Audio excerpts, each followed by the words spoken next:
الحمد لله نحمده ونستعينه ونستغفره نستعين به ونتوكل عليه ونعوذ بالله من شرور أنفسنا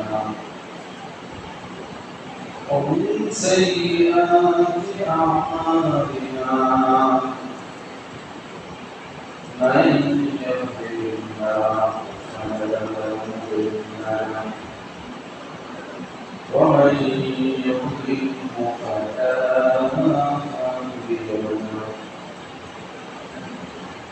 وأشهد أن لا إله إلا الله وحده لا شريك له وأشهد أن محمدًا عبده ورسوله أرسله بالحق بشيرا ونذيرا وداعيا إلى الله بإذنه وسراجا منيرا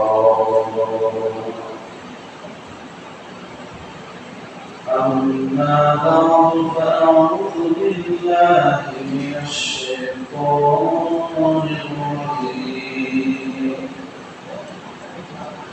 بسم الله الرحمن الرحيم إنما يعمر مساجد الله من آمن بالله واليوم الآخر وأقام الصلاة وآتى الزكاة ولم يخش إلا الله صدق الله العظيم قال رسول الله صلى الله عليه وسلم إن هذه المساجد لا يشرع بشيء من البول والقصد إنما هي لعبادة الله إنما هي لذكر الله عز وجل والصلاة وتلاوة القرآن أو كما قال عليه الصلاة والسلام اللهم صل على محمد النبي الأمي وعلى آله وسلم تسليما سبحانك لا علم لنا إلا ما علمتنا إنك أنت العليم الحكيم সমস্ত প্রশংসা মহান রব্বুল আলামিনের জন্য যে মহান রব জুমার দিনে আমাদেরকে মসজিদে আসার বসার তৌফিক দান করেছেন সেই রবের দরবারে শুকরিয়া আদায় করি আলহামদুলিল্লাহ মুহতারাম হাজির আমাদের ধারাবাহিক আলোচনা চলছিল মসজিদের আদব নিয়ে মসজিদ আল্লাহর ঘর আল্লাহর ঘরে আসার সময় আল্লাহর ঘরে আসার পর আল্লাহর ঘরের কিছু আদব আমাদের রক্ষা করে চলতে হয় গত সপ্তাহে 5টি আদব আলোচনা করেছিলাম এবং মসজিদ সম্পৃক্ত যে 3 শ্রেণীর মানুষ আছেন এর মধ্যে এক শ্রেণী অর্থাৎ মসজিদ কমিটির কি দায়িত্ব কর্তব্য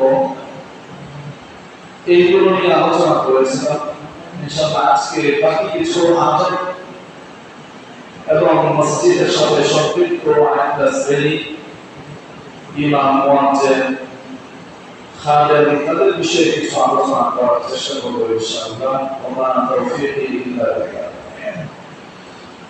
মসজিদের প্রথম আদব আমরা শুনেছিলাম পরিষ্কার পরিচ্ছন্ন কাপড় পরে মসজিদে আসা। আমার দুর্গন্ধ যেন না থাকে, আমার পায়ের যেন কোনো ময়লা না থাকে, একটু পরিষ্কার পরিচ্ছন্ন আমার কাপড় ছিঁড়া ফাটা হলেও আমার কাপড়টা যেন পরিষ্কার হয়, আমার কাপড় নতুন হলেও ময়লা যেন না হয়, পরিষ্কার পরিচ্ছন্ন কাপড় নিয়ে মসজিদে আসা একমাত্র। 2 নম্বর আদব হলো মসজিদে প্রবেশের সময় মসজিদের দোয়া করা। প্রবেশের একটা দোয়া আছে, আল্লাহুম্মা সাল্লি আলা রাহমাতিক, এবং প্রবেশ করে ইতিকাফের নিয়ত করা। ইতিকাফের নিয়ত আরবিতে আছে নাওয়াইতু সুন্নাতুল ইতিকাফ মা দামতু বিহাদাল মসজিদ। 3 নম্বর মসজিদে আসার পর বসার পূর্বে যদি ফরজ নামাজ পড়ার সময় থাকে, পর্যাপ্ত সময় থাকলে 2 রাকাত তাহিয়াতুল মসজিদ বা দুহুরুল মসজিদ নফল নামাজ পড়া। 4 নম্বর মসজিদে আসার জন্য বাড়ি থেকে ওযু করে আসা। বিরাট ফজিলতের কথা আলোচিত হয়েছিল গত সপ্তাহে। 5 নম্বর নামাজ ধরার জন্য জামাত ছুটে যাবে, তাকবীর ওলা ছুটে যাবে, অথবা একটা রাকাত ছুটে যাবে, এই ভয়ে দৌড়াদৌড়ি করে না আসা, তাড়াহুড়া করে না আসা, বরং ধীর ভাবে আস্তে ধীরে হেঁটে সুন্দরভাবে মসজিদে প্রবেশ করা এবং নামাজ যতটুকু আমি বাকি থাকে, যতটুকু আমি পাবো ততটুকু নামাজ ইমামের সাথে আদায় করা। যদি কোনো 1 রাকাত 2 রাকাত ছুটে যায় তাহলে সেটা পরে করে যাওয়া।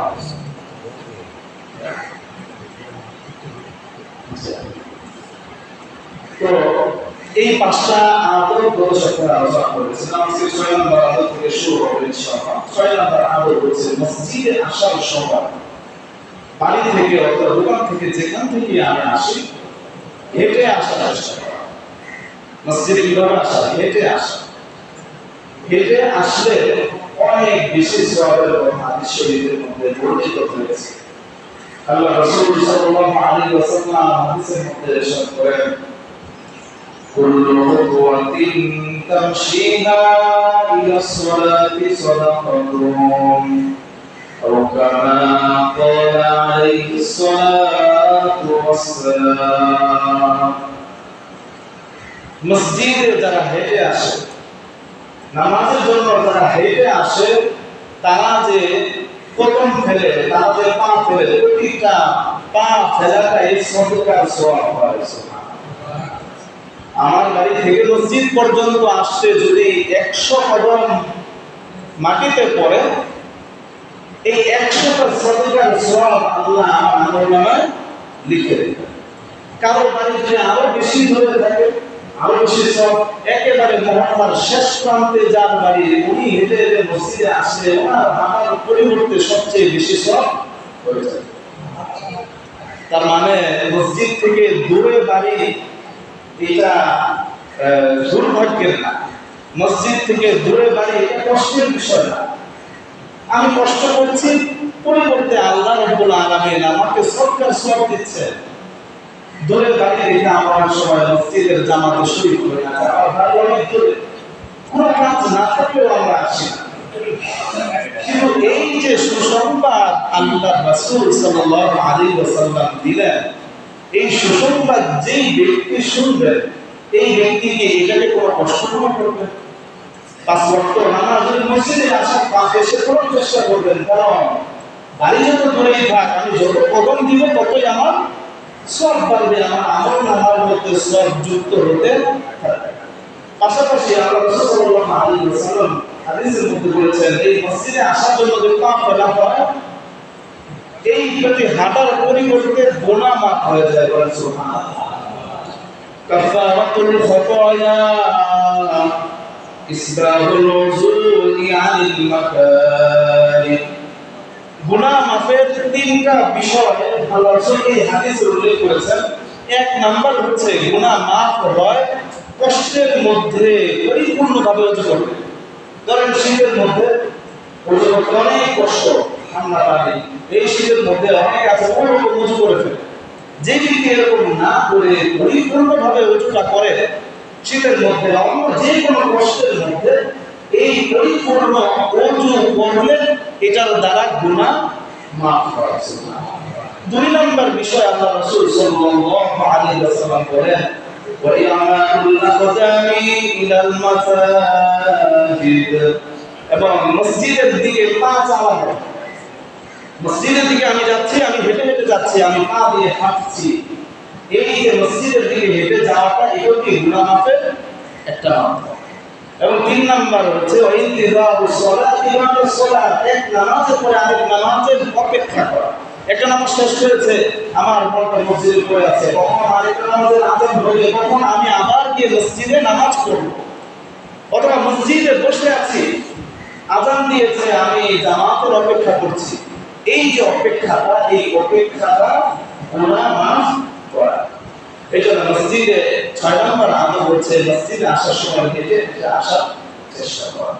৭ নম্বর হচ্ছে মসজিদের আদব মসজিদে কোনো বেচাকেনা না করা, এবং মসজিদে কোনো হারাম ও বিপত্তি না করা।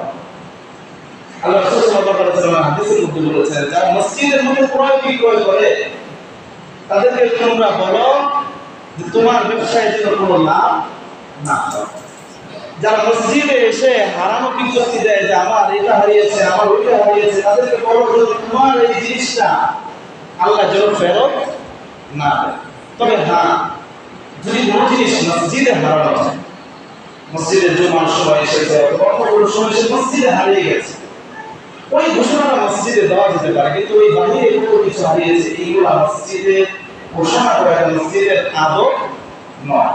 এই জন্য এই বিষয়টা সতর্কভাবে আমাদের লক্ষ্য রাখতে হবে। ৮ নম্বর মসজিদের আদব হচ্ছে মসজিদটা ময়লা না করা, মসজিদ পরিষ্কার পরিচ্ছন্ন রাখা। আল্লাহ রাসূল সাল্লাল্লাহু আলাইহি ওয়াসাল্লাম হাদিসের মধ্যে বলেছেন, ইন্না হাযিহিল মাসাজিদা লা ইয়াসলুহু লিশাইইন মিনাল বাউলি ওয়াল ফাজলি। এই যে মসজিদগুলো আছে, আল্লাহর ঘর মসজিদ, এগুলো ময়লা করার জন্য না, এগুলো পেশাব পায়খানা করার জায়গা মসজিদ নয়। মসজিদে আমি আসলাম, একটু ময়লা করে রেখে গেলাম, মসজিদে আমি আসলাম, আমি পায়ের দিকে তাকালাম না, পাটা ভালো করে পরিষ্কার করলাম না, যার কারণে মসজিদের সিঁড়ি, মসজিদের ফ্লোর মাটি লেগে গেল, আমার পায়ের ছাপ পড়ে গেল, তার মানে আমার পায়ের মাধ্যমে মসজিদটা কি হয়ে গেল? আল্লাহ রাসূল সাল্লাল্লাহু আলাইহি ওয়াসাল্লাম বলেছেন, মসজিদ এই জন্য না, বরং মসজিদ কি জন্য? ইন্নামা হিয়া লিযিকরিল্লাহি আযজা ওয়া জাল্লা। মসজিদটা হলো আল্লাহ রাব্বুল আলামিনের জিকির আজকার করার জন্য, ওয়াস সালাত, এবং নামাজ আদায় করার জন্য, ওয়া তিলাওয়াতুল কুরআন, এবং কুরআন তেলাওয়াত করার জন্য। মসজিদের তিনটা উদ্দেশ্য আল্লাহ রাসূল সাল্লাল্লাহু আলাইহি ওয়াসাল্লাম এখানে বলেছেন। এক, আল্লাহর জিকির আজকার করার জন্য, ২ নম্বর নামাজ পড়ার জন্য, ৩ নম্বর কুরআন তেলাওয়াত করার জন্য। এর বাহিরে অন্য কোনো কাজ না করা, পাশাপাশি মসজিদটা ময়লা না করা, মসজিদ পরিষ্কার থাকবে, সবসময় পরিষ্কার পরিচ্ছন্ন থাকবে। আমার মাধ্যমে কোনো ময়লা হয়ে গেলে আমি নিজে পরিষ্কার করে ফেলবো।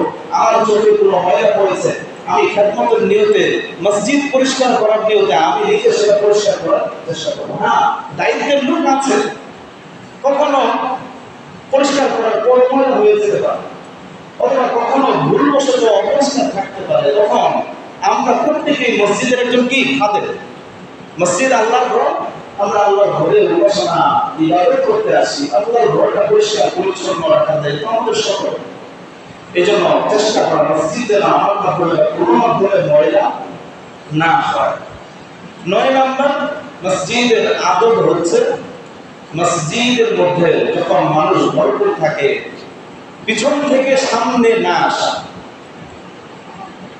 আমি আসলাম অনেক পরে, আমার সামনের কাতারে যেতে হবে, তখন মানুষকে কষ্ট দিয়ে দিয়ে সামনে না আসা। আল্লাহ রাসূল সাল্লাল্লাহু আলাইহি ওয়াসাল্লাম এটা খুব কড়াভাবে নিষেধ করেছেন।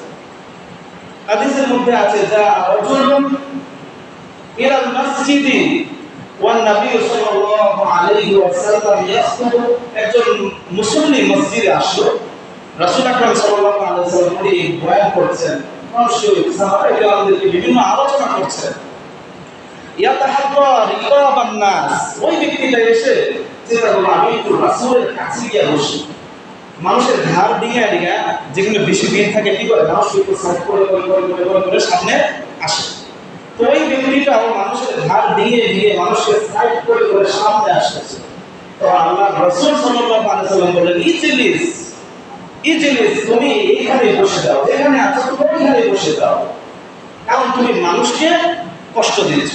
এই যে একজনকে ফাঁক করে করে কারো শরীরে পা লেগে যায়, কারো কষ্ট হয়, এই গুনাহ করে সামনে আসা আল্লাহ রাসূল সাল্লাল্লাহু আলাইহি ওয়াসাল্লাম নিষেধ করেছে। এই জন্য মসজিদের এটা একটা আদব, মসজিদ যদি পরিপূর্ণ থাকে, ভরে যায়, তখন মানুষকে কষ্ট দিয়ে সামনে না আসা। না তবে যদি সামনে জায়গা খালি থাকে, পিছনের লোকগুলো সামনে আসতেছে না, ওই ক্ষেত্রে আমি সামনে চলে আসবো, আবার খেয়াল রাখবো যেন মানুষের কষ্ট না হয়। 10 নম্বর মসজিদের আদব হচ্ছে মসজিদে কোনো দুর্গন্ধযুক্ত বিষয়, দুর্গন্ধযুক্ত জিনিস নিয়ে না আসা। এটা শরীরের ঘামের দুর্গন্ধ হতে পারে, বিড়ি সিগারেটের দুর্গন্ধ হতে পারে, যে কোনো ধরনের দুর্গন্ধ হতে পারে। আল্লাহ রাসূল সাল্লাল্লাহু আলাইহি ওয়াসাল্লাম বলেছেন, মান আকালাল বাসালা ওয়াস সুমা, যে ব্যক্তি পেঁয়াজ রসুন এই জাতীয় কিছু একটু দুর্গন্ধ হয়, একটু গন্ধটা কষ্ট হয়, এমন কিছু ফল আছে না, রান্নার আইটেম এমন কিছু আছে, আল্লাহ রাসূল সাল্লাল্লাহু আলাইহি ওয়াসাল্লাম বলেছেন যে পেঁয়াজ রসুন এবং মূলা, মূলা আগে সময় অনেক দুর্গন্ধ হতো, এখন আমার মূলার গন্ধ কমে গেছে। তো এইগুলো খেয়ে যেন কেউ মসজিদের দুর্গন্ধ সহকারে না আসে। আল্লাহ রাসূল সাল্লাল্লাহু আলাইহি ওয়াসাল্লাম বলেছেন, ফালা ইয়াকরাবুন্না মাসজিদানা, সে যদি এই গন্ধটা নিয়ে না আসে, গন্ধটা রেখে তারপরে আসো, গন্ধটা পরিষ্কার করো, প্রয়োজনে ব্রাশ করো, মিসওয়াক করো, যেভাবে গন্ধ পরিষ্কার হয় ওইভাবে মসজিদে আসো। কেমন? ফাইনাল মালাইকাতা তাতাআজ্জা মিম্মা ইয়াতাআজ্জা বানু আদম, কারণ এই যে দুর্গন্ধটা নিয়ে মসজিদে আসলে ফেরেশতারা এর দ্বারা কষ্ট পায়। ফেরেশতারা কি দ্বারা কষ্ট পায়? মানুষ বনি আদম, আদম সন্তান যেই বিষয়গুলোর দ্বারা কষ্ট পায়, ফেরেশতারা হুবহু ওই বিষয়গুলোর দ্বারাই কষ্ট পায়। তো পেঁয়াজের গন্ধ একজন মানুষের কাছে কষ্টকর, ফেরেশতাদের কাছে কষ্টকর। রসুনের গন্ধ কষ্টকর, একজন মানুষের কাছে কষ্টকর, ফেরেশতাদের কাছে কষ্টকর।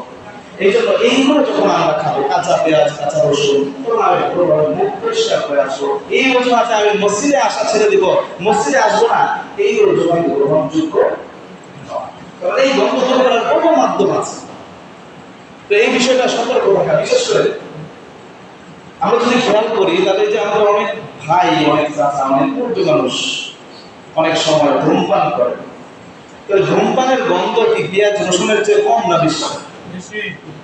আগে হয়তো এরকম ধূমপান ছিল না, রাসূল সাল্লাল্লাহু আলাইহি ওয়াসাল্লাম নাম ধরে বলে দিতেন। তো ধূমপান যদি পেঁয়াজ রসুনের চেয়ে বেশি গন্ধ হয়, দুর্গন্ধ হয়, যেখানে পেঁয়াজ রসুনের দুর্গন্ধ নিয়ে আসা আল্লাহ রাসূল সাল্লাল্লাহু আলাইহি ওয়াসাল্লাম না করেছেন, নিষেধ করেছেন, সাবধান করেছেন, ওইখানে তাহলে ধূমপানের দুর্গন্ধ নিয়ে আসা যাবে? বলেন না কেন? আসা যাবে? তার মানে আমি মসজিদে আসবো, আমি সিগারেট খাই, বিড়ি খাই, আমি মসজিদে আসবো নাকি? এটা সমাধান? এটা সমাধান? সমাধান হচ্ছে আমার দুর্গন্ধ দূর করতে হবে। সবচেয়ে প্রথম কাজ হচ্ছে এটা ছেড়ে দেওয়া। 2 সপ্তাহ আগে বলেছিলাম এই ধূমপানের বিষয়ে বিস্তারিত আলোচনা হয়েছিল। আজকে এই বিস্তারিত আলোচনার সুযোগ সময় নাই, যে ধূমপানটা এটা জাহান্নামীদের খাবারের সাথে, জাহান্নামীদের শাস্তির সাথে সাদৃশ্য রাখে। এই জন্য আমরা চেষ্টা করবো সর্বপ্রথম এটা পরিপূর্ণভাবে ছেড়ে দিতে। এটা কোনো লাভ নাই, ক্ষতি ছাড়া কোনো লাভ এই ধূমপানের মধ্যে নাই। অনেক ভাই এটা অভিযোগ আমার কাছে করেছেন, হুজুর নামাজে দাঁড়াই কোনো একজন আইসা দাঁড়ায়, ওর মুখ থেকে বিড়ি সিগারেটের গন্ধ আসে, আমি নামাজ পড়তে পারি না, নামাজের মধ্যে মনোযোগ থাকে না। যে ব্যক্তি এটা অভ্যাস আছে ওনার কাছে এই গন্ধটা লাগে, ওনার মুখে যে গন্ধ আছে উনি বুঝেন না। তো যাদের এই অভ্যাস আছে আমরা প্রথমত একেবারে ছেড়ে দেওয়ার চেষ্টা করব। দ্বিতীয়ত আমরা মুখটা পরিষ্কার করে আসবো। একই কথা, যদি কোনো ব্যক্তি, কোনো ভাই পান খায়, পানের সাথে এমন জর্দা খায় যেটা দুর্গন্ধ, কিছু জর্দা আছে খুব বেশি ঘ্রাণযুক্ত, যেটা কারো কাছে খুব কষ্ট হয়ে যায়। তো পানের ক্ষেত্রে যদি এমন হয় যে এমন একটা জর্দা খেয়েছে যার কারণে পাশের মুসল্লির কষ্ট হয়ে যায়, তাহলে তার জন্য কি মুখ ভালো করে পরিষ্কার করে আসতে বলা হয়েছে। রাসূল সাল্লাল্লাহু আলাইহি ওয়াসাল্লাম ওযুর আগে মিসওয়াক কেন সুন্নাত করেছেন? মেসওয়াক করলে কি মুখের গন্ধ? মেসওয়াক করলে দাঁত ভালো থাকে, দাঁতের মধ্যে কোনো রোগ হয় না, মুখের দুর্গন্ধ দূর হয়। রাসূল সাল্লাল্লাহু আলাইহি ওয়াসাল্লামের সুন্নাত তো কোনো সুন্নাত শুধু শুধু না, কোনো সুন্নাত রাসূল এমনিতেই করেন না। রাসূলের প্রতিটা সুন্নাত মানুষের জীবনের উপযোগী এবং জীবনের মধ্যে ফায়দা আছে, শারীরিক ফায়দা, প্রত্যেকটা দিকে ফায়দা। এই জন্য একটা মেসওয়াক রাখার চেষ্টা করব। আমি যখন ওযু করব ছোট্ট একটা মেসওয়াক পকেটে রাখি, পকেটে এত বড় যদি মোবাইলের জায়গা হয়, এত বিশাল বিশাল মানিব্যাগের যদি জায়গা হয়, টাকা পয়সার জায়গা হয়, আমার ছোট্ট একটা মেসওয়াকের জায়গা আমার ইনশাআল্লাহ হবে, হবে না? হবে ইনশাআল্লাহ। আর আমি মেসওয়াক দিয়ে নামাজ পড়লে, মেসওয়াক দিয়ে ওযু করে নামাজ পড়ে একটা ফায়দার কথা শুধু শুনে, যে ব্যক্তি সর্বদা মেসওয়াক করে ওযু করবে, নামাজ পড়বে, মৃত্যুর সময় ওই ব্যক্তির কালেমা নসিব হবে। আমরা সবাই এটা চাই যে আমার আখিরাতটা ভালো হোক, আমার মৃত্যুটা ঈমানের সাথে হোক, কিন্তু এটার জন্য যে কাজগুলো করা দরকার ওইগুলো আমরা করতেছি। এর মধ্যে একটা কাজ এটা ইনশাআল্লাহ যে এই আকাঙ্ক্ষা আছে যে আমার মৃত্যুটা কালেমার সাথে হোক, ঈমানের সাথে হোক, আমরা ইনশাআল্লাহ এই অভ্যাসটা আজকে থেকে শুরু করে দেব। এখান থেকে গিয়ে বানায় ফেলবো। খেজুরের ডাল আছে, বহু রকমের ডাল আছে যেগুলো আমাদের আশেপাশে পাওয়া যায়, ওইগুলো দিয়ে আমি মেসওয়াক বানায় নেব, অথবা দোকানে কিনতে পাওয়া যায়। যেভাবেই হোক আমি একটা মেসওয়াক সংগ্রহ করবো, রাসূলের সুন্নাত এটাকে মহব্বত করে আমল করার ইনশাআল্লাহ চেষ্টা করব। এখন আমার মসজিদের আদব হচ্ছে মসজিদের মধ্যে কথা না বলা। একটু আগে যে হাদিসটা বলেছিলাম, ইন্নামা হিয়া লিযিকরিল্লাহি আযজা ওয়া জাল ওয়াস সালাতি ওয়া তিলাওয়াতুল কুরআন। যে মসজিদ, মসজিদ কি জন্য আল্লাহ রাসূল সাল্লাল্লাহু আলাইহি ওয়াসাল্লাম বলেছেন? আল্লাহর জিকিরের জন্য, এটা নামাজের জন্য, এটা কুরআন তেলাওয়াত করার জন্য, এটা নেক আমল করার জন্য, ভালো কাজ করার জন্য, নফল নামাজ যা আছে সব এইগুলো করার জন্য, কথা বলার জন্য। বিশেষ করে দুনিয়াবি কথাবার্তা এগুলা একেবারে টোটাল কম করার চেষ্টা করবো। এগুলোর কারণে আমাদের আমল নামার মধ্যে গুনাহ যোগ হয়ে যাবে। প্রায় সময় এমন হয়, নামাজের জন্য এসেছে কিছু মুসল্লিয়ান একরাম, কয়েকজন সুন্নত পড়ছেন, নফল পড়ছেন, আরো দু একজন ভাই আলাপ করতে করতে আসতেছেন, আগের থেকে আলাপ চালু ছিল, অথবা আয়েশা একজনের সাথে দেখা হয়েছে, তার সাথে বিভিন্ন কথা বলতে আমরা শুরু করি।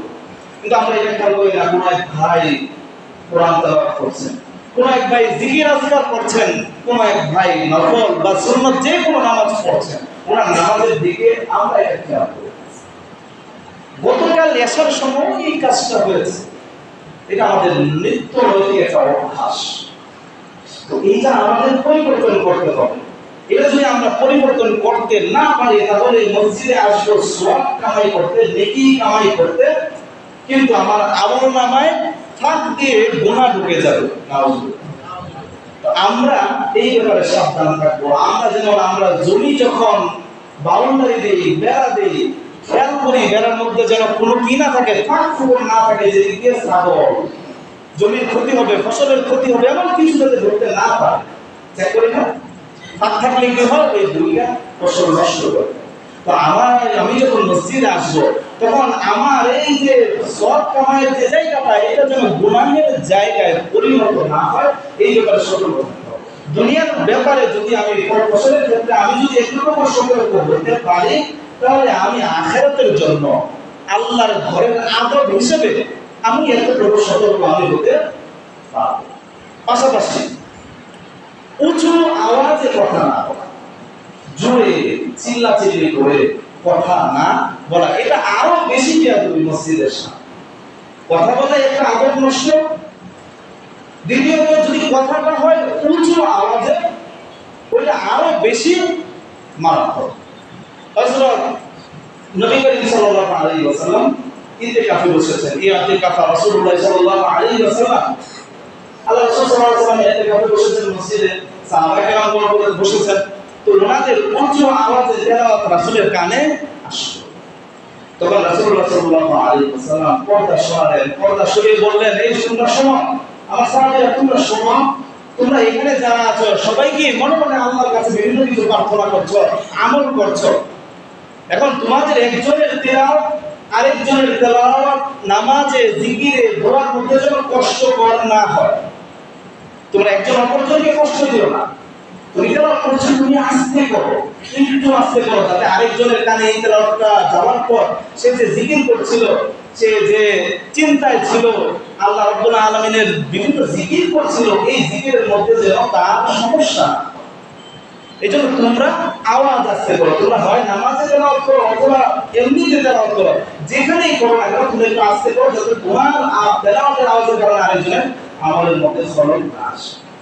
তো যদি রাসূল সাল্লাল্লাহু আলাইহি ওয়াসাল্লাম মসজিদের তেলাওয়াত এটা যদি আস্তে করতে বলেন যেন আরেকজনের ইবাদতে কষ্ট না হয়, তাহলে মসজিদে অন্যান্য কথা বলা কোন পর্যায়ে যাবে একটু চিন্তা করো, একটু ভাববার বিষয় এটা।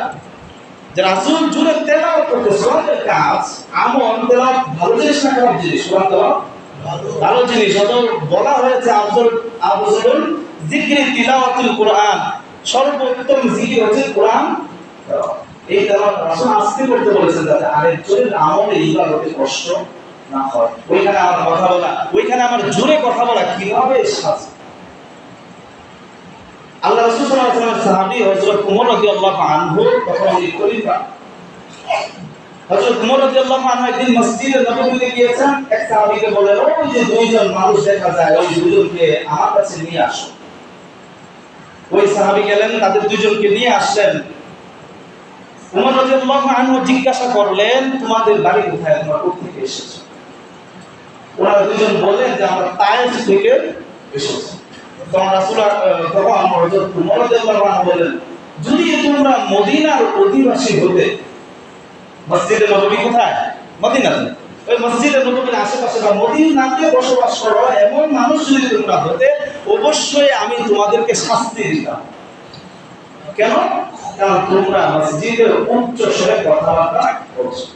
দুজন কথা বলতেছে উচ্চ আওয়াজে, তারা এই আদবের ব্যাপারে খেয়াল করে নাই। এটা যে মসজিদে নিষেধ এই ব্যাপারে তারা খুব বেশি জানে না। যেটা মদিনাবাসী জানে, মসজিদে নববীর আশেপাশে যারা আছে ওরা জানে। ওনারা যেহেতু বাহির থেকে এসেছে হঠাৎ করে, তারা এখানের বিষয়টা জানা ছিল না, এই জন্য ওমর রাদিয়াল্লাহু আনহু তাদেরকে কোনো শাস্তি দেন নাই। কিন্তু যদি তোমরা এই মদিনার অধিবাসী হতে, তোমাদেরকে আমি অবশ্যই শাস্তি দিতাম। মসজিদের জোরে কথা বলা, চিন্তা করি আমরা কোথায় আছি। সাহাবাদের আমল কেমন ছিল? রাসূল আকরাম সাল্লাল্লাহু আলাইহি ওয়াসাল্লাম কি নির্দেশ দিয়েছেন? রাসূলের আমল কি ছিল? আমরা কোন দিকে যাচ্ছি, আমরা কোন দিকে আছি? আল্লাহ রাসূল সাল্লাল্লাহু আলাইহি ওয়াসাল্লাম এই বিষয়গুলো নিষেধ করেছেন, এইগুলো আমরা মানার চেষ্টা করতে হবে, আমরা আনতে হবে। আল্লাহ রাব্বুল আলামিন বলেন, ওয়াকসিদ ফি মাশয়িকা ওয়াগদুদ মিন সাওতিক, তুমি আস্তে হাঁটো। আল্লাহ রাব্বুল আলামিন সূরা লুকমানের মধ্যে বলেছেন আস্তে হাঁটো। ওয়াগদুদ মিন সাওতিক, এবং তোমার আওয়াজ যে আছে আওয়াজটা আস্তে করো, নিচু করো। তোমার নিচু করো, তোমার বলার কণ্ঠস্বর অনেক বড় বিদায়, তুমি অনেক আওয়াজ করবা, অনেক জোরে কথা বলবা, বিষয়টা না। তুমি আস্তে হাঁটো, তোমার শরীরে অনেক শক্তি আছে, অনেক মোটা তাজা তুমি, তার মানে তুমি ধপ ধপ করে মাটির মধ্যে পা ফেলে হেঁটে যাবা, এটা না। তুমি আস্তে হাঁটো, নম্র হও, এবং তুমি আস্তে কথা বলো। কারণ ইন্না আনকারাল আসওয়াতি লাসাউতুল হামির, যে আওয়াজের মধ্যে গাধার আওয়াজ আছে, গাধার আওয়াজ কিন্তু কর্কশ, শুনতে খারাপ লাগে। আল্লাহ রাব্বুল আলামিন গাধার আওয়াজের সাথে তুলনা দিয়েছেন, বলেন যে গাধার আওয়াজ হচ্ছে সবচেয়ে অপ্রীতিকর, সবচেয়ে খারাপ লাগে, মানুষের কাছে ভালো লাগে না। তো গাধা তো জোরে আওয়াজ করে, জোরে আওয়াজ করলে তো সেটা ভালো হয় না, কারণ হচ্ছে পছন্দনীয় না। এই জন্য এটা এই আয়াতটা হচ্ছে মসজিদের বাইরে স্বাভাবিক ক্ষেত্রে। স্বাভাবিক ক্ষেত্রে যদি আল্লাহ রাব্বুল আলামিন এটা বলেন যে আস্তে হাঁটো, আস্তে কথা বলো, তো মসজিদের মধ্যে আইসা কি এটা উল্টা হয়ে যাবে যে মসজিদে না জোরে কথা বলা যাবে? এটা হবে। কারণ মসজিদের মধ্যে আরো বতরিকে আরো বেশি সাবধান থাকতে হবে, কারণ মসজিদ আল্লাহর ঘর। এই জন্য আমরা চিল্লাচিল্লি বা জোরে আওয়াজে আমরা মসজিদে যারা কখনোই কথা বলি, আমি একটা মসজিদে আছি তারপরে যেন আমি উঁচু আওয়াজ না করি, মানুষ ভরা আছে তারপরে যেন আমি উঁচু আওয়াজ না করি। খুব দুঃখের সাথে একটা বিষয় এখন আমার স্মরণ হচ্ছে যে আমরা এই বিষয়টা খুবই গাফেল, এবং কেমন গাফেল, গত রমজানের মধ্যে মসজিদের মধ্যে অনেক আওয়াজ হয়েছিল, এক জুমার মধ্যে, এবং আল্লাহর দুই বান্দা ওনারা খুস্তর কাতরটির মধ্যে লিপ্ত হয়ে গেছে। আমার এটা এখনো মনে হয়, এখনো আমার খুব খারাপ লাগে, খুব আফসোস হয় যে আমরা কোন পর্যায়ে ছিলাম। মসজিদে এসে আমরা তোর কাতরটি করি, ঝগড়ার মতো করে ফেলি। না, আমরা এগুলো করবো না, আমরা এগুলো থেকে বেঁচে থাকার চেষ্টা করবো। আল্লাহ রাব্বুল আলামিনের এই কোরআন, রাসূলের হাদিস যা বলেছেন এগুলো আমরা মেনে চলার চেষ্টা করবো। আমার বড় বড় কথা আমি ভদ্রভাবে সুন্দরভাবে বলবো। এবং মসজিদে কখনো আমরা সকলেই জোরে আওয়াজ করবো না, কারণ কোনো কথা থেকে আমরা আস্তে করে সুন্দরভাবে বলবো। যখন বলার সময় সবাই যদি অল্প অল্প করে আওয়াজ করে, আওয়াজটা অনেক বিশাল হয়ে যায়, মনে হয় যে ঝগড়া লেগেছে, এখানে কি কথা কাটাকাটি হচ্ছে, এরকম মনে হয়। মসজিদটা এটা আদব নয়। মসজিদের আদব আস্তে কথা বলা, মসজিদের মধ্যে জোরে আওয়াজ না করা, আর দুনিয়াবি কথা না বলা। দুনিয়াবি ব্যতীত মসজিদ রিলেটেড, মসজিদ সম্পর্কিত, দ্বীনি দাওয়াত সম্পর্কিত যে কথাবার্তা আছে এগুলো সুন্দরভাবে মার্জিতভাবে বলার চেষ্টা করা। এই হচ্ছে মসজিদের 11টি আদব। আগামী সপ্তাহে ইনশাআল্লাহ আরো কয়েকটা আদব আসবে, ইনশাআল্লাহ তখন ওইগুলো আলোচনা করব। তো গত সপ্তাহে কিছু আলোচনা করেছিলাম যে মসজিদের সাথে সম্পৃক্ত 3 শ্রেণীর মানুষ। 3 শ্রেণী। এক হচ্ছে ইমাম, মুয়াজ্জিন, খাদেম, যারা মসজিদের দায়িত্বে আছে। 2 নম্বর হচ্ছে মসজিদের কমিটি, যারা মসজিদের উন্নয়ন করা, মসজিদের সার্বিক বিষয়ে লক্ষ্য রাখেন, মসজিদ পরিচালনা করেন। 3 নম্বর মসজিদের সাধারণ মুসল্লি, যারা আমরা সাধারণ নামাজ পড়তে আসি মসজিদে। এই হচ্ছে 3 শ্রেণীর মানুষ। কারো থেকে কেউ উত্তম এরকম না, শ্রেণীর বিভাগ বললাম যে আলাদা আলাদা 3 ধরনের মানুষ আছে। 3 শ্রেণী না বলে 3 ধরন বললে ভালো হয়। 3 ধরনের মানুষ। এর মধ্যে একটা শ্রেণীর আলোচনা গত 2 সপ্তাহে হয়েছে, যে কমিটি, মসজিদ কমিটির কর্তব্য, তাদের দায়িত্ব, তাদের কি করা উচিত, এগুলো আলোচনা মোটামুটি হয়েছে। আর কখনো যখন প্রয়োজন হবে ইনশাআল্লাহ আলোচনা করার চেষ্টা করব। আজকে ইনশাআল্লাহ মসজিদের একজন ইমাম, তার দায়িত্ব কি, তার কর্তব্য কি সম্পর্কে অল্প কথা বলবো ইনশাআল্লাহ। ইমাম হচ্ছেন একজন সমাজের সবচেয়ে গুরুত্বপূর্ণ এবং মর্যাদাপূর্ণ ব্যক্তি। আমি আমার কথা বলছি না, এই চেয়ার বা এই দায়িত্বের কথা বলছি, আমি সবসময় থাকবো না, যিনি আসবেন ওনার ব্যাপারে বলছি, যাতে করে আমাদের জানা থাকে। এই ইমামতির দায়িত্ব যিনি আছেন তিনি সমাজের নেতা। আল্লাহ রাব্বুল আলামিন পবিত্র কালামে পাকে অনেক জায়গার মধ্যে ইমাম শব্দটা এনেছেন। ওয়াইদ দালা ইব্রাহিমা বিকালিমাতিন ফাতামাহুম ক্বালা ইন্নী জাইলুকা লিন-নাসি ইমামা। ইব্রাহিম নবী আলাইহিস সালামকে আল্লাহ রাব্বুল আলামিন বলেছেন, হে নবী, আমি আপনাকে জাতির নেতা বানাবো, জাতির নেতা বানাবো। তো এই ইমাম অর্থ কয়েক জায়গায় আসছে নেতা। তো ইমাম হচ্ছেন একটা এলাকার ধর্মীয় নেতা, একটা এলাকার মধ্যে অনুসরণীয় ব্যক্তিত্ব। এবং এই ইমামতির দায়িত্বটা খুব বড় একটা দায়িত্ব, বিশাল একটা ভার এই দায়িত্বের মধ্যে আছে। এটা সহজ কোনো বিষয় না, এটা ছোট কোনো বিষয় না। কারণ ইমামতি, এই দায়িত্বটা আল্লাহ রাসূল সাল্লাল্লাহু আলাইহি ওয়াসাল্লামের দায়িত্ব। আল্লাহ রাসূল সাল্লাল্লাহু আলাইহি ওয়াসাল্লাম শেষ দিন পর্যন্ত ইমামতি করেছেন। যখন একেবারে অসুস্থ হয়ে গেছেন, না পেরেছেন, তখন করেন। ইমামতিটা রাসূল সাল্লাল্লাহু আলাইহি ওয়াসাল্লামের কাজ। এই ইমামতির দায়িত্বে যারা আছে, রাসূলের কাজটাই তারা কি করছেন, বাস্তবায়ন করছেন। আল্লাহ রাসূল সাল্লাল্লাহু আলাইহি ওয়াসাল্লাম বলেছেন, আল উলামা ওয়ারাসাতুল আমবিয়া। উলামায়ে কেরাম হচ্ছে নবীদের ওয়ারিস। ওয়ারিস মানে কি?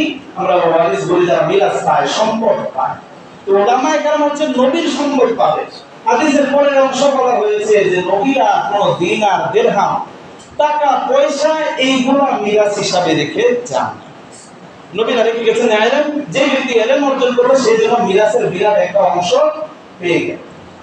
তো উলামায়ে কেরাম ইমামতের দায়িত্বে আসেন, ইমামতি করেন, তারা একটা বিশাল বড় দায়িত্ব পালন করে। এই দায়িত্বটা কেমন দায়িত্ব, আল্লাহ রাসূল সাল্লাল্লাহু আলাইহি ওয়াসাল্লাম একটা হাদিসের মধ্যে বোঝা যায়।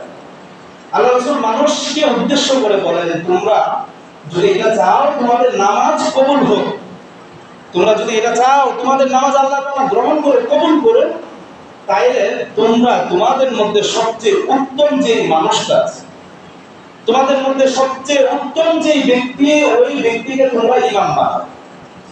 তোমাদের মধ্যে উত্তম ব্যক্তিকে ইমাম বানাও। কেন? কারণ আল্লাহ রাসূল বলেন যে ইমাম হচ্ছেন তোমাদের মধ্যে এবং আল্লাহর মাঝখানে একজন প্রতিনিধি। ইমাম কি? যখন ফরজ নামাজ পড়া হয়, ইমাম নামাজ পড়ায়, আমরা পিছনে ইক্তেদা করি, পিছনে ইমামের অনুসরণ করি। কারণ এই নামাজটা কবুল হওয়ার ক্ষেত্রে ইমামের মাধ্যমে আল্লাহর সাথে একটা সম্পর্ক। আর ইমাম যদি ভালো না হয়, তাহলে এই সম্পর্কের মাঝখানে যে মাধ্যমটা আছে, এই মাধ্যমটা ভালো না। মাধ্যমটা ভালো না হইলে এই কাজটা সুন্দরভাবে করা যাবে না। দুনিয়ার অসংখ্য উদাহরণ আছে। ধরেন আপনি একটা পানির লাইন দিয়েছেন, পাইপ দিয়ে দিলেন, পাইপটা ভালো না, তাহলে যেই ধরে আপনি 10-20 হাত ধরে পানি নিবেন, ওই জায়গায় পানি ভালোভাবে যাবে? তো মাধ্যম, যে কোনো জিনিসের মাধ্যম যদি ভালো হয়, রশি দিয়ে একটা জিনিস টানছে, রশি মাধ্যম টেনে আনা, রশি খারাপ, ছিঁড়ে যাবে না? এজন্য মাধ্যমের গুরুত্ব অনেক বেশি। এজন্য আল্লাহ রাসূল সাল্লাল্লাহু আলাইহি ওয়াসাল্লাম বলেন যে তোমরা যখন যদি চাও তোমাদের নামাজ কবুল হোক, সুন্দরভাবে আল্লাহ গ্রহণ করুন, তাহলে তোমরা তোমাদের সর্বোত্তম ব্যক্তিকে ইমাম বানাও। আল্লাহ রাসূল সাল্লাল্লাহু আলাইহি ওয়াসাল্লাম অন্য হাদিসে বলেছেন, আল ইমামু যামিরুন, ইমাম হচ্ছে যে ইমামতি করে, উনি হচ্ছেন জিম্মাদার, জামিনদার যাকে বলে। জিম্মাদার কিসের জিম্মাদার? এই যে মুসল্লিদের নামাজের জিম্মাদার, মুসল্লিদের নামাজের জিম্মাদার। ওয়াল মুয়াজ্জিনু মুক্তামিনুন, আর মুয়াজ্জিন যে ব্যক্তি আযান দেয়, উনি হচ্ছেন আমানতদার। এরপর আল্লাহ রাসূল সাল্লাল্লাহু আলাইহি ওয়াসাল্লাম দোয়া করেছেন, আল্লাহুম্মা শিল আইম্মাতা, হে রাব্বুল আলামিন, হে আল্লাহ আপনি ইমামদেরকে সঠিক পথে পরিচালিত করুন। ওয়াগফির লিল মুয়াজ্জিনিন, এবং মুয়াজ্জিনদেরকে আপনি ক্ষমা করে দিন। কারণ মুয়াজ্জিন হচ্ছে আমানতদার, সঠিক সময় আযান দেওয়া। সঠিক সময় যদি আযান না দিতে পারে, হয়তো আযান হবে না, নয়তো কোনো একটা সমস্যা হবে। এই জন্য আল্লাহ রাসূল সাল্লাল্লাহু আলাইহি ওয়াসাল্লাম বলেছেন, ইমাম হচ্ছেন একজন জামিনদার, জিম্মাদার। অন্য হাদিসের মধ্যে আছে যে ইমাম যখন নামাজ পড়ায়, তখন এই নামাজটা যখন কবুল হয়, যদি কবুল হয়ে যায়, তাহলে মুসল্লি যারা আছে তারা সফল হয়। তোমরা যারা মুসল্লি আছো, তোমরা সফল হয়ে যাবে। আর যদি কোনো কারণে নামাজটা কবুল না হয়, কোনো সমস্যা হয়ে গেছে, তাহলে এই জন্য তোমাদের কোনো গুনাহ হবে না, বরং তোমরা তোমাদের সওয়াব পেয়ে যাবে। আল্লাহ রাসূল বলেন, বরং গুনাহ হবে ওই ইমামের। তাহলে কি ইমামতিটা খুব সহজ কাজ না? এই যে 200 মানুষ, 250 মানুষ, 150 মানুষ যাই হয়, প্রত্যেকের নামাজের জিম্মাদারি একজন ইমামের থাকে। যেখানে হাজার হাজার মুসল্লি, এখানে হাজার মানুষের নামাজের জিম্মাদারি থাকে ইমামের উপর। এটা ছোট কোনো দায়িত্ব না, এটা ছোট কোনো দায়িত্ব না। নিজেরটা আপনি নিজে আল্লাহর কাছে মাঝে পার পেয়ে যেতে পারেন, হয়তো যে আল্লাহ আমি বলছি না, আমি নামাজ পড়ছি না। হাজার হাজার মানুষের নামাজ, শত শত মানুষের নামাজ, দিনকে দিন, মাসকে মাস, এটা কি ছোট কোনো বিষয়? ছোট কোনো বিষয়। এই জন্য এই দায়িত্বটা অনেক বড় দায়িত্ব। এই জন্য এই দায়িত্বে যারা আসবে, তাদেরকে কিছু কর্তব্য আছে, তাদের কিছু দায়িত্ব আছে। এক নম্বর দায়িত্ব হচ্ছে, ইমামকে হতে হবে নীতি নৈতিকতার অধিকারী, নীতিবান হতে হবে, নৈতিক চরিত্রের অধিকারী হতে হবে, নৈতিক চরিত্রের অধিকারী হতে হবে। একটু আগে যে হাদিসটা বলেছি, এটা এখানে হাদিস ছিল যে তোমাদের সর্বোত্তম ব্যক্তিকে ইমাম বানাও।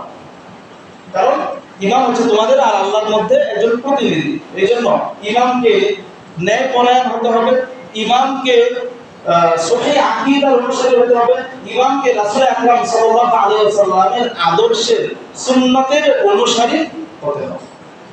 ইমামকে একজন ভালো সহিহ শুদ্ধভাবে কোরআন পড়তে পারে এরকম আলেম হতে হবে। এটা এক নম্বর দায়িত্ব। 2 নম্বর হচ্ছে সময় মতো নামাজ পড়ানো। একজন ইমামের দায়িত্ব এবং কর্তব্য হচ্ছে সময় মতো নামাজটা পড়ানো এবং সহিহ শুদ্ধভাবে। একজনকে ইমাম বানিয়ে দেওয়া হলো, সে নিজের ইচ্ছা মতো নামাজ পড়লো, নামাজ সহিহ হলো না, তার মানে তার দায়িত্বটা আদায়। সহিহ শুদ্ধভাবে নামাজ পড়া হবে। কোনো কারণে যদি নামাজ না হয়, সাথে সাথে আবার এই নামাজটা আবার আদায় করে নিতে হবে। 3 নম্বর, ইমামের দায়িত্ব হচ্ছে মুসল্লিদের নামাজ সংশোধন করা।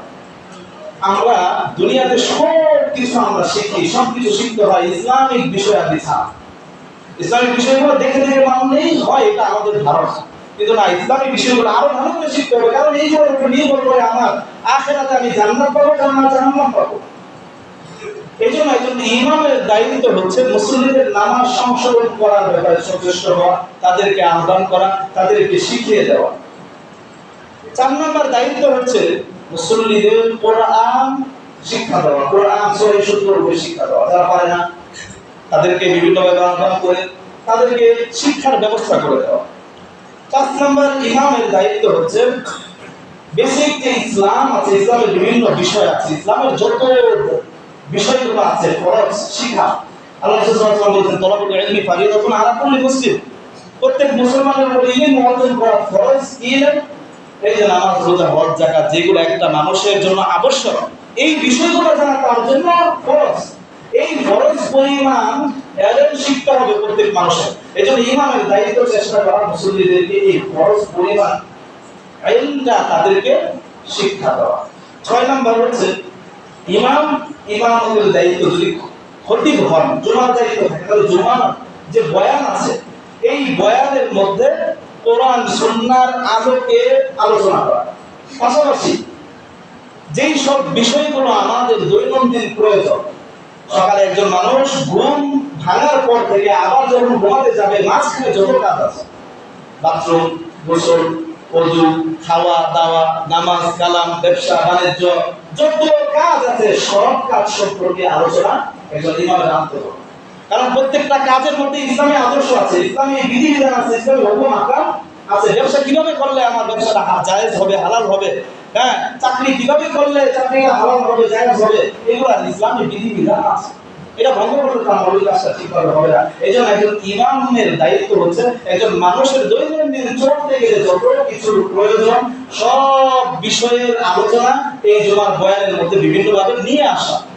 শুধু আসমানের উপরে জান্নাত জাহান্নাম আর জমিনের নিচে কবর হাসর এইগুলোর আলোচনার মধ্যে সীমাবদ্ধ থাকলে একজন ইমামের কর্তব্য কখনো আদায় হবে। অনেক মানুষ এটাতেই খুশি হয় যে ইমাম সাহেব শুধু আসমানের উপরে সবার জমিনের নিচে, মাঝখানের বিষয় কোনো দরকার নেই। কারণ মাঝখানের বিষয়ে যদি আলোচনা আসে তাহলে কারো না কারোর সাথে এটা মিলে যায়। কোন সমস্যার কথা আলোচনা হলে, কোন গুনাহের কথা আলোচনা হলে, কোন মানুষ সেটার মধ্যে লিপ্ত থাকে, উনি ভাবেন যে এই বিষয়টা কেন আনলো ইমাম সাহেব আলোচনা, মনে হয় আমার কথা শুনেছে, আমার ব্যাপারে আলোচনা করছে না। এজন্য ইমামের দায়িত্ব এসে আলোচনা করা। কারণ যদি এই আকাশ আর জমিনের মাঝখানে যে আমাদের জিন্দেগিটা আছে, এই জিন্দেগির আলোচনা যদি না আনা হয় তাহলে এখানে আমরা সঠিকভাবে আমল করতে পারবো না। আর এইখানে সঠিকভাবে আমল করতে না পারলে আমি কবরের মধ্যে মানে জমিনের নিচে কবরে গিয়েও আমি শান্তি পাবো, হাসরের পরে আমি জান্নাতে যেতে আমি পাবো না। এই জন্য জান্নাত জাহান্নামের আলোচনা, আকাশের উপরে জমিনের নিচে আলোচনার পাশাপাশি ওই জায়গায় ভালো থাকার জন্য দুনিয়ার জীবনের যে আলোচনাগুলো আছে এইগুলো একজন ইমামের জন্য করা আবশ্যক। এটা একজন ইমামের দায়িত্ব। 7 নম্বর হক কথা বলা, সৎ কাজের আদেশ করা, অসৎ কাজের নিষেধ করা। কারো চিন্তা করে অসৎ কাজের নিষেধ করা হলো না, হক কথা বলা হলো না। মানুষের হক কথা শোনার জায়গা একটা। মৌসুমের মধ্যে কিছু মাহফিল হয়, ওইখানে গিয়ে খুব মানুষ মনোযোগ দিয়ে শোনে না।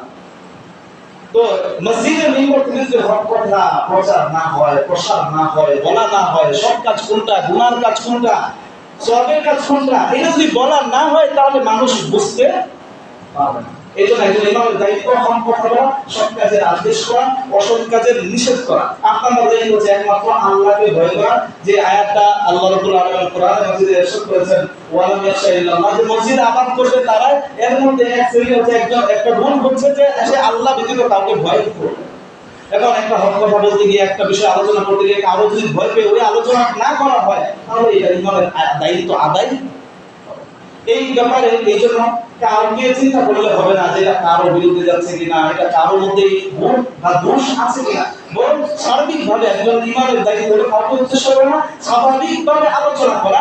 কারোর মধ্যে যদি এই দোষটা থাকে তাহলে দূর করে ফেলা, ওই গুণটা যদি কারোর মধ্যে থাকে ওই গুণটা আরো বাড়ানোর চেষ্টা করা। 9 নম্বর দায়িত্ব হচ্ছে ইমামের জন্য যে দায়িত্বগুলো উপরে আলোচনা হয়েছে, এছাড়াও আরো অনেক দায়িত্ব আছে একজন ইমামের। এগুলো সাধারণ বললাম, সাধারণ কয়েকটা দায়িত্ব। আরো যা দায়িত্ব আছে একজন ইমামের জন্য ওই দায়িত্বগুলো সঠিকভাবে আদায় করা। কারণ আল্লাহ রাসূল সাল্লাল্লাহু আলাইহি ওয়াসাল্লাম বলেছেন, কুল্লুকুম রাঈন, প্রত্যেকে দায়িত্বশীল, প্রত্যেকে তার দায়িত্ব সম্পর্কে জিজ্ঞাসিত হবে। আল ইমামু রাঈন, একজন ইমাম। এই হাদিসের উপর কেউ ব্যাখ্যা করেছেন এটা ইমাম মসজিদের ইমাম, আবার এটার ব্যাখ্যা আছে যে এইটা কি যারা আমির উমারা, যারা দেশের রাজনৈতিক নেতা, যারা দেশের প্রধান, এলাকার প্রধান, তাদের ব্যাপারে এই কথাটা ব্যাখ্যা এসেছে যে ইমাম রাঈন, একজন নেতা, একজন ইমাম, সে দায়িত্বশীল এবং সে তার দায়িত্ব সম্পর্কে জিজ্ঞাসিত হবে। এবং সেটা যদি এখানে একজন ইমাম হয় তার যে দায়িত্বগুলো সে যদি সঠিকভাবে পালন না করে, কোনো কারণে কাউকে ভয় পেয়ে, কাউকে জমিনে করে, কাউকে কারো কথা চিন্তা করে, তাহলে তার আল্লাহর কাছে ধরা খেয়ে যেত। তো আল্লাহর কাছে ধরা খাওয়া এটা বড় না মানুষের মধ্যে ধরা খাওয়া বড়?